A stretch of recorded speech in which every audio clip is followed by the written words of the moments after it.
우리에게 주신 하나님의 말씀 받도록 하겠습니다. 열왕기하 18장 13절에서 17절 말씀 교독하겠습니다. 히스기야 왕 제14년에 아수르의 왕 사네립이 올라와서 유다 모든 견고한 성읍들을 쳐서 점령하며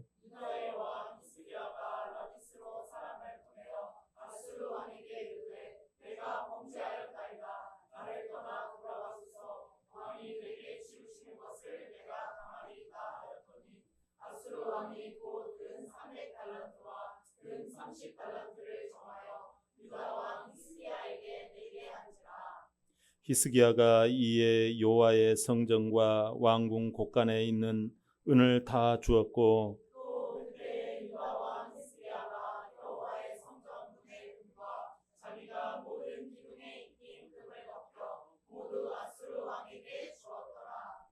아수르 왕이 든 땅과 랍사리스와 랍사게로 하여금 대군을 거느리고 라기스로부터 예루살렘으로 가서 히스기야 왕을 치게 하며 그들이 예루살렘으로 올라가니라. 그들이 올라가서 윗모 수도 곁곧 세탁자의 밭에 있는 큰 길에 이르러 서니라.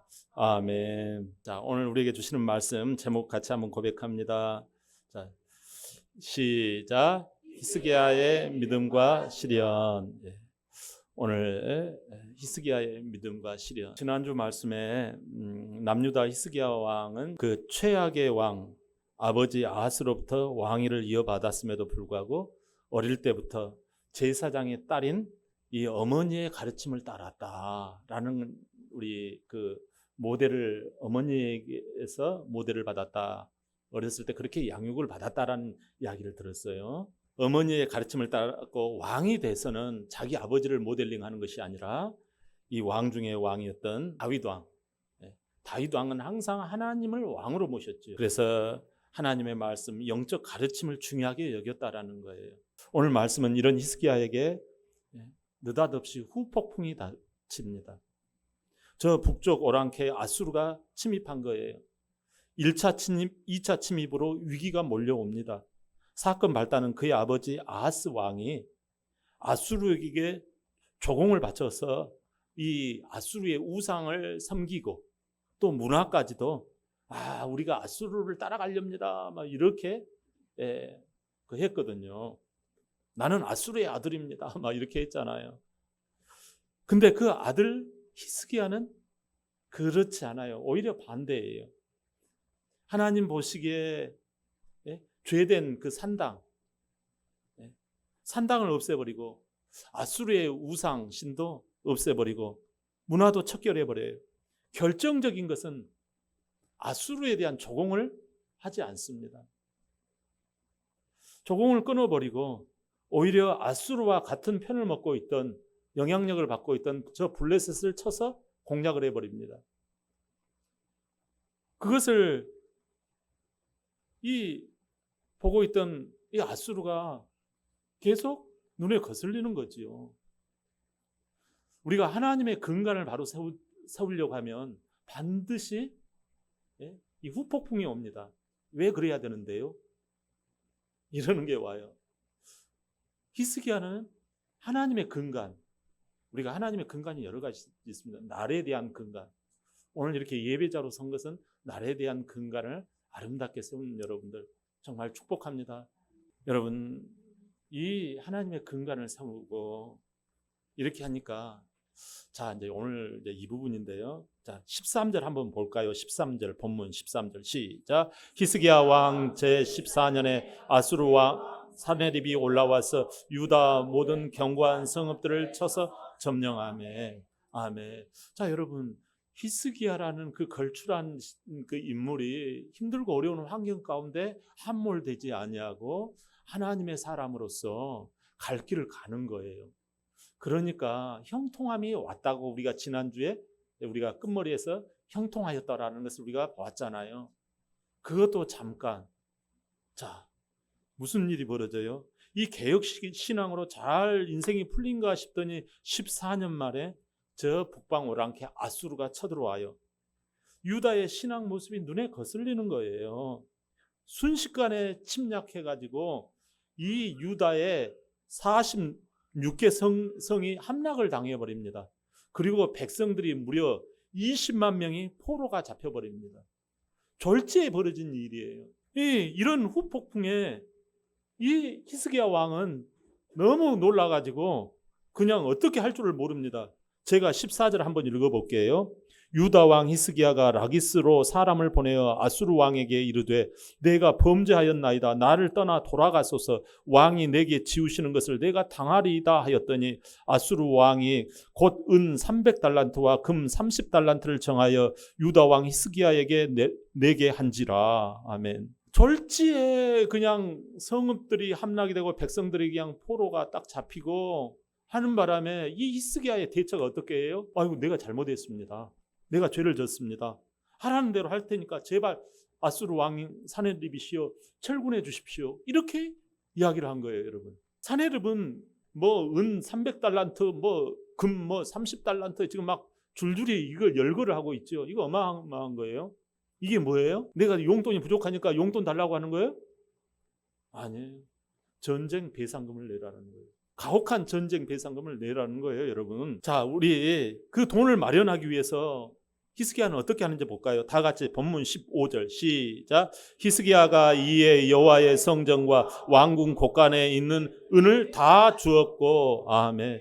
세상에 성전과 왕궁에 있는 이 곳간에 열쇠를 풀어가지고 거기에 있는 것을 이 보물을 다 주었다라는 거예요. 야, 비참하죠. 여러분, 그냥 많이 내줬다 이런 게 아니라 다 주었다라는 거예요. 이제 하나도 없다라는 거잖아요.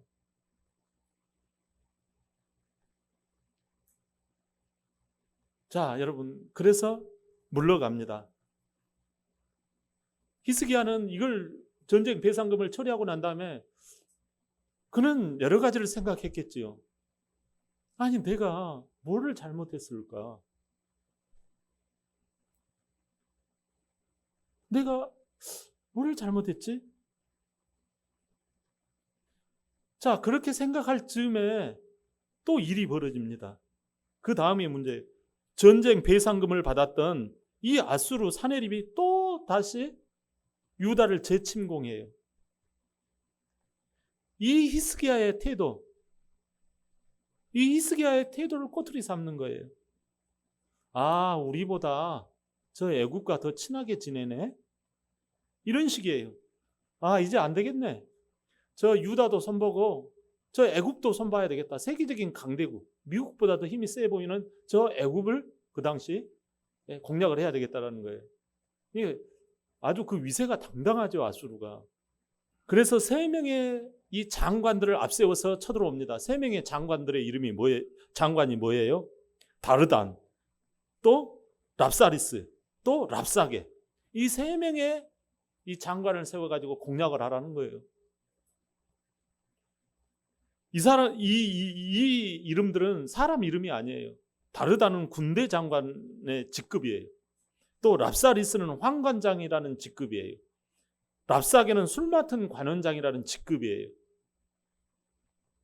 이 직급을 보내가지고 침략해 들어오는 거죠. 이때 히스기야는 어떻게 했을까요? 1차의 그 아수르의 침입에 아주 진짜 엄청난 이 홍역을 치렀잖아요. 이 엄청난 후폭풍을 치른 거예요. 그래서 신앙적으로 실패를 맛보았던 거예요. 그런데 그렇게 해가지고 끝날 줄 알았던 이 히스기야가 또 다시 2차로 침입하는 것을 보고서 무릎을 탁 치면서 아, 내가 잘못했구나 라는 걸 깨닫습니다. 그래서 2차 대응은요, 다음 주에 어떻게 하는지 보여드릴게요. 2차 대응 때는요, 신앙으로 성공해서 그를 멋지게 물리칩니다. 여러분, 오늘 말씀을 통해서 교훈하시는 하나님의 마음은 무엇일까요? 신앙을 바르게 하고 개혁에 힘쓰던 이 히스기야, 한동안 형통했지만 세상 나라 아수르를 섬기지 않았기 때문에 시련의 후폭풍을 당한 이 히스기야, 사단의 지배를 받았던 사람들이 하나님의 자녀로 변화되면 이제 축복이 오겠지. 이렇게 그냥 평안한 안심을 갖습니다. 좋아요, 여러분.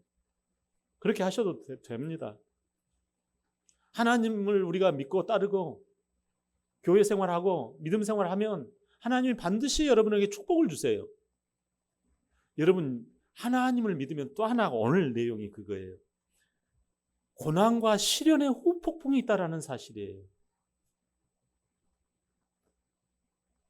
히스기야는 처음에 우리가 형통했잖아요. 하나님 앞에서 산당도 없애버리고 우상도 다 걷어내고 모델링을 정말 하나님을 기쁘시게 할렐루야 하나님 중심, 교회 중심, 말씀 중심으로 딱 이렇게 짜고 들어가잖아요. 형통함이 왔죠.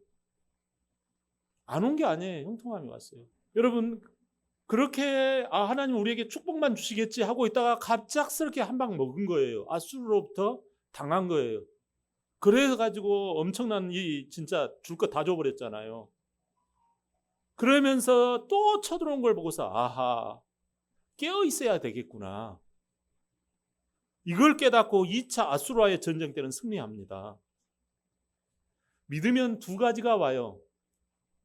첫 번째로는 여러분 축복이 옵니다. 두 번째로는 시련과 고난이 옵니다. 여러분, 이 시련을 많은 분들이 두려워해요. 그러나 이 시련은 무엇과 같은 거니? 우리가 이 나무에 나이테가 있잖아요. 여름이 있으면 겨울이 있기 때문에 이 나이테가 들어가는 거예요. 축복과 시련의 이 두 기간을 통해서 믿음을 인내하고 하나님을 붙잡고 말씀을 붙잡은 사람들에게는 하나님의 자녀로서의 성장의 나이테가 이렇게 형성되기 시작한다는 거예요. 이 착하고 충성된 종아, 네가 작은 일에서부터 충성하였으니 더 좋은 것으로 받으리라. 여러분, 이게 신앙의 나이테에 먹는 거예요. 하나님의 자녀로서의 그 신분성이 드러나는 거예요. 하나님의 자녀, 하나님의 신부로서의 거룩성이 나타나는 거예요.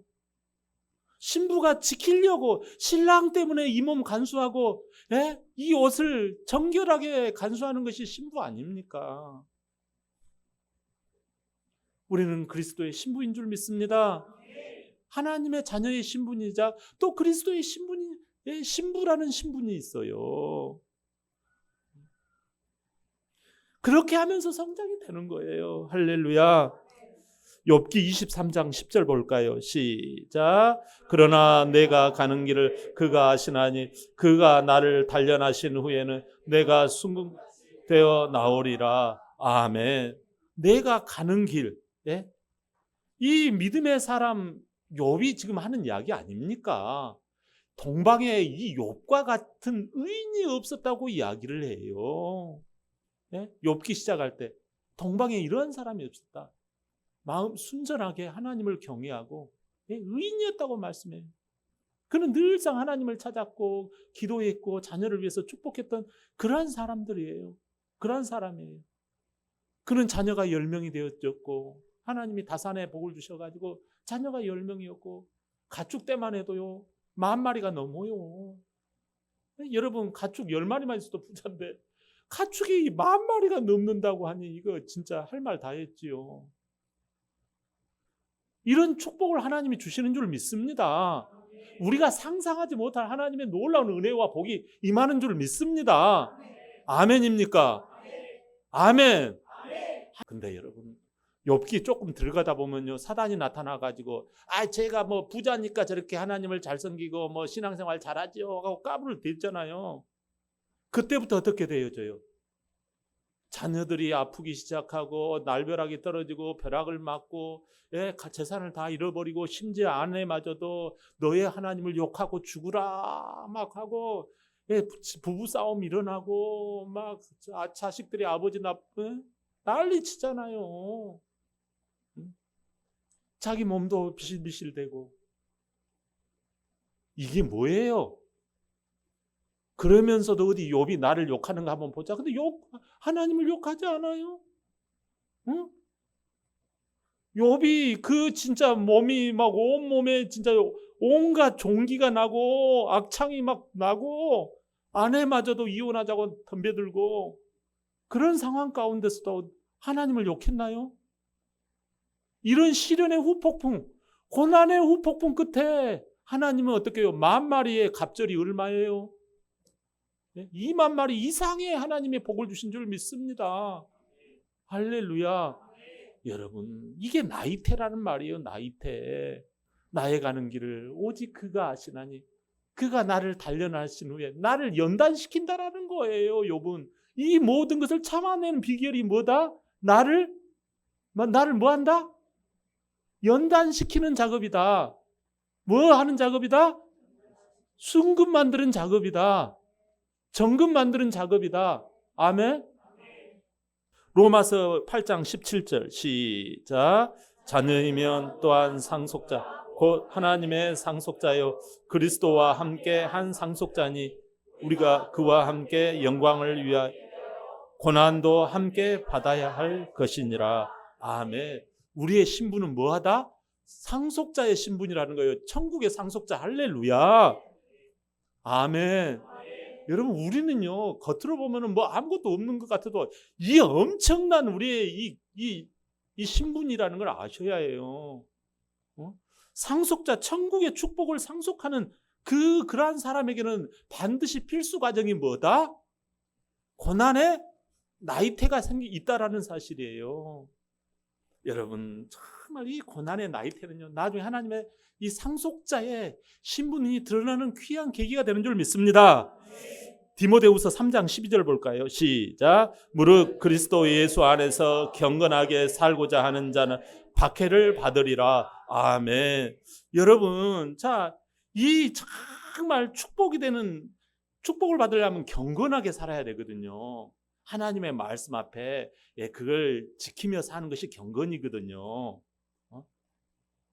이 경건한 삶에는요 반드시 뭐가 따른다? 박해가 따른다라는 거예요. 이 정말 하나님의 이 박해의 후폭풍을 각오하면서 다지는 거예요. 연단을 하는 거예요. 굳센 믿음을 가지는 기회가 되는 거예요. 할렐루야. 근데 본문 16절 볼까요? 시작. 또 그때 유다 왕 히스기야가 여호와의 성전 문의 금과 모두 아수르 왕에게 주었더라. 아멘. 자, 여기에 또에다가 동그라미 치셔야 해요. 이 또라는 말은 앞에서 끝나지 않았다라는 거예요. 앞에 무슨 일이 있었길래요?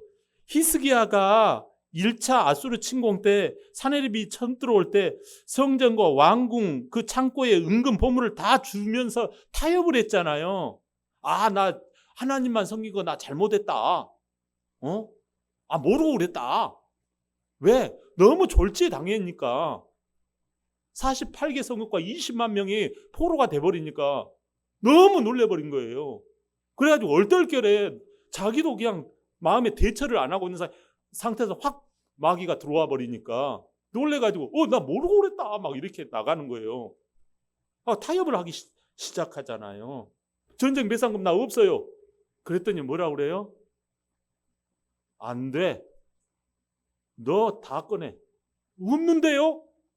그랬더니 예배당 교회 거 그거 있잖아. 교회 거까지 다 긁어내. 이리 가져와. 여러분, 자 보세요. 성전 기둥에 있는 교회 것까지 긁어서 빼앗아 간다라는 거예요. 사랑하는 여러분, 교회 것까지 빼앗아 갑니다.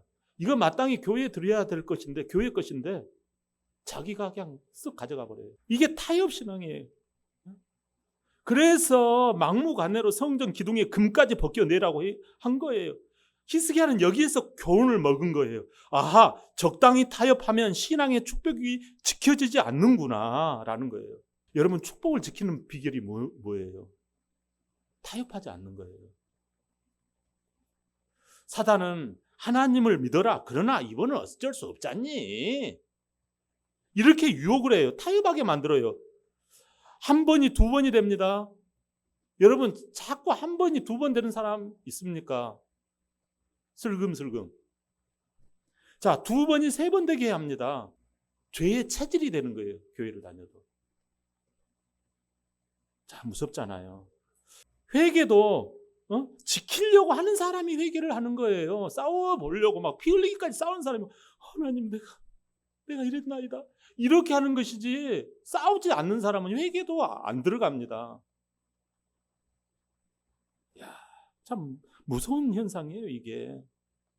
죄가 무섭지 않는 사람에게 죄를 말하면 이 사람은요 뭐라고 이야기하는 거예요? 부담을 준다고 그래요. 교회에서 베드로전서 5장 8절에 근신하라 깨어라 너희 대적 마귀가 우는 사자같이 두루다니며 삼킬 자를 찾나니. 아멘. 마귀가 삼키려고 하는 사람은 안 믿는 사람이 아니에요. 여러분, 마귀가 누구를 찾아다니는 거 아니? 믿는 자를 찾아다녀요. 세례 받았다고 하는 그런 사람들. 특히 교회 다니면 축복만 있단다, 부담이나 시련의 후폭풍 이런 것은 잘못된 거란다, 이런 생각을 가지고 있는 사람을 삼켜요. 디모데후서 1장 8절에 오직 하나님의 능력을 따라 복음과 함께 고난을 받으라 라고 말씀해요. 마귀는 고난받지 말고 세상과 적당히 타협해서 나중에 다 믿음 생활 잘할 때 될 때 그때가 있을 거야. 그때 하면 되지. 지금 때가 되지도 않았는데 너가 그걸 어떻게 한다고 교회에서는 그런 걸 요구한대. 자꾸 그렇게 유혹을 합니다. 죄와 타협해서 믿음을 잃게 해요. 그러면 삼켜버립니다. 삼키면 어디로 들어갈까요? 어둠의 밑바닥으로 들어갑니다. 정말 안타까워요. 우리의 믿음은 무엇입니까? 자, 요한복음 16장 33절 시작. 이것을 너희에게 이르는 것은 너희로 내 안에서 평안을 누리게 하려 함이라. 세상에서는 너희가 환난을 당하나 담대하라. 내가 세상을 이겼노라. 아멘. 자, 너희가 환난을 당하더라도 마음의 용기를 가져라는 거예요. 호흡을 크게 하고 담대하라는 거예요. 여기서 내가가 누구죠? 예수 그리스도. 예? 예수님은 하나님의 아들로 오셨어요. 이 하나님은 전능하시잖아요. 우주 만물과 인간까지도 지으신 아버지잖아요. 처음에 하나님의 말씀을 따를 때 영생하며 기쁘고 행복했어요. 근데 믿는 중에 시련이 와요. 뱀의 유혹에 그만 한 번 불순종하는 타협신앙이 되고 말았어요. 그러자 영생이 사라지고 기쁨이 사라지고 행복이 사라졌어요. 심지어 죽고 영원한 지옥 멸망으로 들어갈 수밖에 없었어요. 그럼에도 아버지는 아들 예수를 보내가지고 인간이 유혹과 시련의 후폭풍으로 타협한 거, 그게 죄잖아요. 이 죄를 대신해서 아들 예수 그리스도를 죄값인 이 죽음을 대신하도록 이 죽음의 장소인 십자가에다가 올려가지고 비참하게 제일 아픈 방법으로 죄값을 치르게 하셨어요. 그래서 독생자 예수 그리스도를 죽이시고 여러분을 살리고자 영원한 천국 백성, 영원한 생명, 영원한 행복, 영원한 기쁨을 다시 회복시키시고자 예수님을 그 자리에 보내셨던 거예요. 그러면서 예수님이 내놓은 선물 꾸러미가 그거예요. 이 선물을 가져가라. 영생을 가져가라. 기쁨을 가져가라. 행복을 가져가라. 어떻게 해요? 예수님을 나의 주인으로. 예수님이 나의 죄를 다 가져갔다네. 이게 주인 삼는 거예요. 그래서 하나님이 초창기에 우리 인류에게 주셨던 그게 뭐예요? 영생과 행복과 기쁨. 그게 에덴에서의 삶이잖아요. 그 삶을 우리에게 다시 주셨어요. 아, 목사님 지금 현실은 너무나 힘든데요. 아니에요. 여러분 속에 하나님의 영이 와 계세요. 예수님을 나의 주인으로 삼으시면 할렐루야.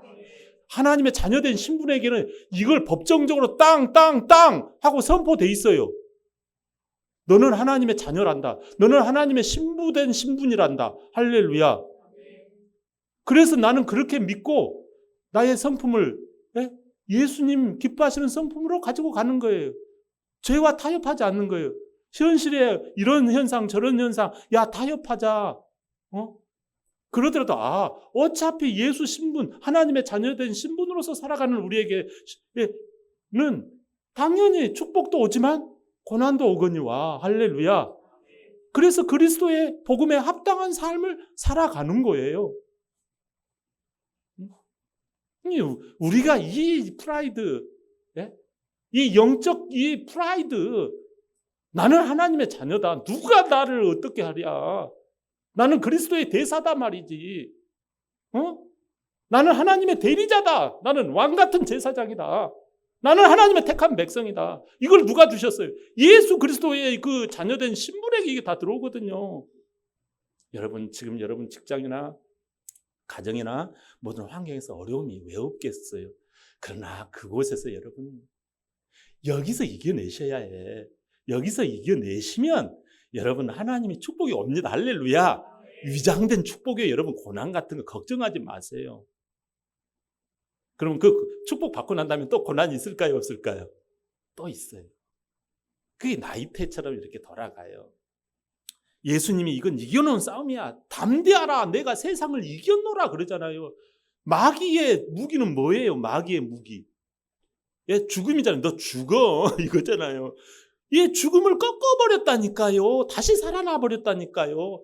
그래가지고 선물을 갖다 놨다니까요. 한 번 죽지만요, 영원히 사는 거예요. 타협하지 않으면. 여러분, 그러나 타협하면요, 한 번 살지만요, 영원히 죽는 거예요. 창세기 9장에 보면 노아의 무지개가 나와요. 노아는 믿음의 시련을 겪은 사람이에요. 하나님의 말씀대로, 말씀에 순종해서 이렇게 방주를 짓다가 주변 사람들이 손가락질해요. 야, 무슨 산에서 배를 만든다고 그러느냐. 멀쩡한 날에 무슨 홍수가 나온다고 그래. 하나님의 말씀은 우리 현실에 안 맞다. 야, 멀쩡한 날에 무슨 배를 짓고 글로 들어가라고 그래. 야, 우리는 시집갈 일이 바쁘고 장가갈 일이 바빠. 그것 때문에 하나님의 일은 신경 못 써. 막 그러는 거예요. 예? 심지어 노아의 가족들도 믿음의 그 후폭풍에 막 시련이 있었을 거예요. 모두가 아버지가 미쳤다고 그래요. 벌써 1년도 아니고 2년도 아니고 100년가량 지금 노아의 방주를 짓고 있는데 이거 미쳤다고 그래요. 근데 마침내 40일 밤낮으로 비를 내려 죄와 타협한 사람들은 모두 다 어떻게 되었죠? 아시잖아요. 노아의 가족만 살아남은 거예요. 그런데 어느 날 또 시련이 다가와요. 살아남은 축복이 있었지만 비가 내리는 거예요. 비가 내리는 게 이 노아는 트라우마가 걸리는 거예요. 또 우리 심판하시려나 하고 벌벌벌 떱니다. 그러자 하나님은 무지개를 내려보내십니다. 노아는 그걸 보자 기뻐해요. 너희 가족과 모든 생물을 결코 물로 다시는 심판하지 아니하마. 이 약속의 말씀인 이 무지개가 쫙 걸치는 거예요. 안심한 거예요. 여러분, 비 같은 그 믿음의 시련이 올 때 오히려 하나님의 말씀을 쳐다보며 기뻐하시기를 바랍니다. 할렐루야. 사랑하는 성도 여러분, 오늘 히스기야는 하나님의 뜻대로 살며 종교개혁을 했어요. 그럼에도 불구하고 아수르에게 시련을 당했어요. 처음엔 세상 방식으로 타협하고 잘못했다고 싹싹 빌고 전쟁 배상금까지 주었지만 나중에는 나라 전체를 도매금으로 달라고 이렇게 쳐들어온 것을 보았어요. 여러분, 믿음으로 살면 축복도 오고 시련의 후폭풍도 와요. 그럴 때 여러분, 기도하고 하나님의 뜻을 붙잡고 견고한 신앙이 되라는 그 기회를 우리에게 교훈하고 계십니다.